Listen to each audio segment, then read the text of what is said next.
rahmati, sampai sore hari ini kita masih diberi sehat, diberi sempat, diberi hidup untuk melaksanakan aktivitas pada hari ini. Salawat serta salam mari kita tujukan pada junjungan kita Nabi Muhammad sallallahu alaihi wasallam, marga sahabat dan setuju. Ibu bapak yang kami hormati, pada hari Jumat kemarin sudah dilakukan pemeriksaan kadar gula darah. Jadi kalau yang belum, monggo nanti bisa datang sendiri ke lab Pramita, gratis dan syaratnya adalah BPJS. Kalau yang perempuan bisa juga pasmir gratis, monggo silakan nanti. Kenapa yang ingin kita bahas pada sore hari ini, Bu Bapak yang kami hormati, kenapa yang dicek itu hanya kadar gula darah? Kemarin banyak yang tanya kenapa kok asam urat tidak, kolesterol tidak, kan begitu dah. Karena memang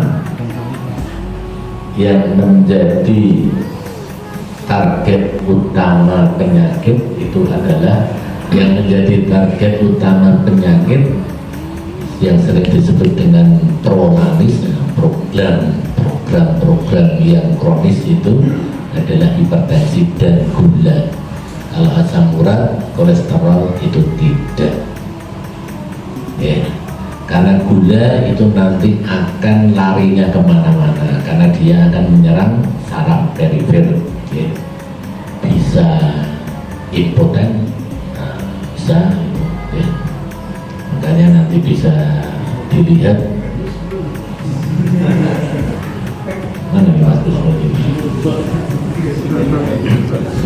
Nggak ada Mas Gus ini, ada. Kalau pagi masih bangun tidur masih bangun kerja.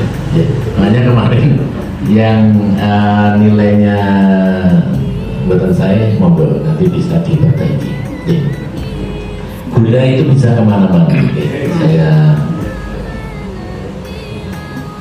depan Mas Rahmatnya mau ngeleng-ngeleng na esok.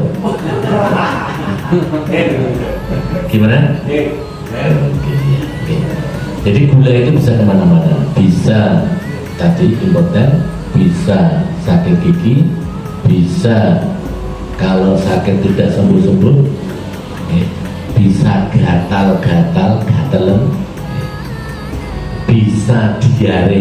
Makanya dulu pernah ada pasien itu diare, diobati obat diare nggak sembuh-sembuh, ternyata dia diarenya karena gulanya tinggi. Bisa diare, bisa rabun, bisa menyerang ke mata, jantung dan sebagainya. Makanya gula itu termasuk penyakit kronis, makanya dicek. Gula itu ada dua, DM diabetes mellitus tipe 1 yang itu keturunan. Kalau keturunan itu harus diterima dengan ikhlas beramal, gitu. Karena keturunan ya monggo, cuma nanti cara mensikapinya bagaimana. Makanya kalau ibu bapak nyun sewu sudah punya riwayat bapak, ibu, jimba, om, tante dan sebagainya, kok ada yang berpotensi DM diabetes, monggo harus hati-hati. Diabetes itu tidak harus tua. Sekarang di rumah sakit itu banyak usia 15 tahun sudah cuci darah, dan sebagainya, itu umur 15 tahun, jadi tidak harus tua. Itu tipe 1. Kemudian yang tipe 2 itu karena pola hidup yang salah. Kalau tipe 1 itu begitu ibu bapak itu pola hidupnya tidak bagus, gampang muncul.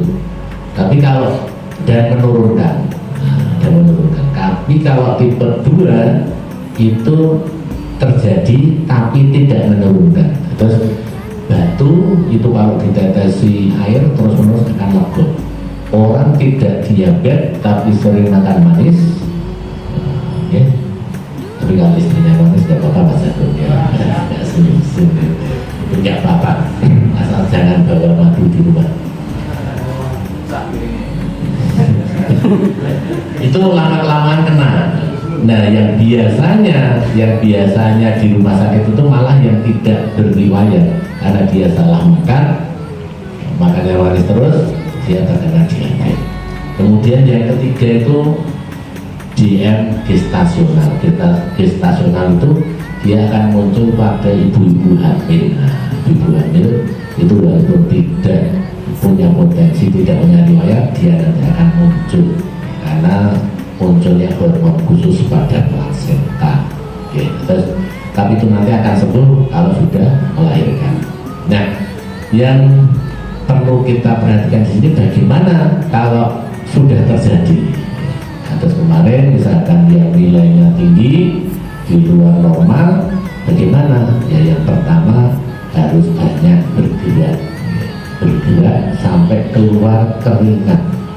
Kalau bergerak tidak keluar keringat, itu gulanya tidak diubah. Contoh ya, jalan kaki dari klinik ke HDI itu kan bergerak, tapi tidak keringat, itu tidak mengubah kadar gula. Tapi kalau Mas Kamal zaman tenis sampai Bobios, nah itu mengubah kadar gula. Pingpong beda juga, makan soto Bobios itu bukan mengubah kadar gula. Ini harus dibedakan. Jadi aktivitas yang bisa mengeluarkan keringat itu yang bisa mengubah kadar gula. Contohnya kan ini bawah. Jadi walaupun dengan melaku jauh tidak keluar keringat, kadar gulanya tidak berubah. Walaupun dengan ngomong olahraga itu tidak berubah. Nah, okay. Kemudian makan apel, buah itu hampir kebanyakan mengandung gula, apalagi mangga.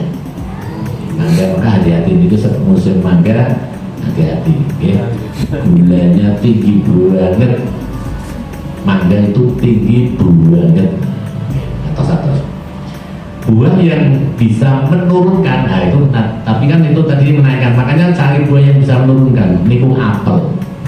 Apel itu di situ ada zat namanya quercetin, asam apa? Yo komen apel loh. Apel ya. Di situ ada asam galatnya, klorogenatnya, ada asam klorogenat, asam galat. Dia itu akan menurunkan kadar gula. Nah, terus kemudian kapan makan apelnya Mas Rahmat? Nek orang kanca dina ada nih. Nah, makan apelnya itu sebelum makan nasi ya, sebelum makan nasi, sehingga makan apel dulu, monggo lah berapa menit baru makan besar. Itu nanti kadar gula yang ada di makanan nasi atau apa itu nanti tidak menyebabkan lonjakan kadar gula. Terus memang apel itu bagus. Kemudian kalau sayuran itu brokoli. Nah, brokoli itu di situ ada zat namanya sulforapin. Sulforapin itu juga nanti akan menurunkan kadar gula. Terus kalau yang kalau yang kemarin nilainya tinggi, monggo nanti pulang terus beli apel sama sesuk nyayur brokoli sambil jalan-jalan. Jadi monggo. Kemudian niku yang tanpa gerakan. Kemudian gerakan yang bisa menurunkan kadar gula, kemarin sudah saya contohkan ya, kakinya muter-muter kemarin, Selasa kemarin. Terus yang kedua niku berdiri duduk di kursi nih. Monggo nanti kalau makanya banyak toh ibu bapak kalau pas standby di ruangan, daripada duduk terlalu lama, berdiri duduk, tapi badannya loh yang berdiri, berdiri badannya saja, badannya. Terus kemudian menaikkan betis. Nah, ternyata menaikkan betis itu menurunkan kadar gula, ya. duduk, betisnya dinaikkan, betisnya dinaikkan, turunkan, naikkan, turunkan. Itu menurunkan kadar gula, ya. Karena memang kalau gula ini bahaya, asam urat, kolesterol ini bukan bahaya. Kalau gula ini bahaya karena dia akan kemana-mana.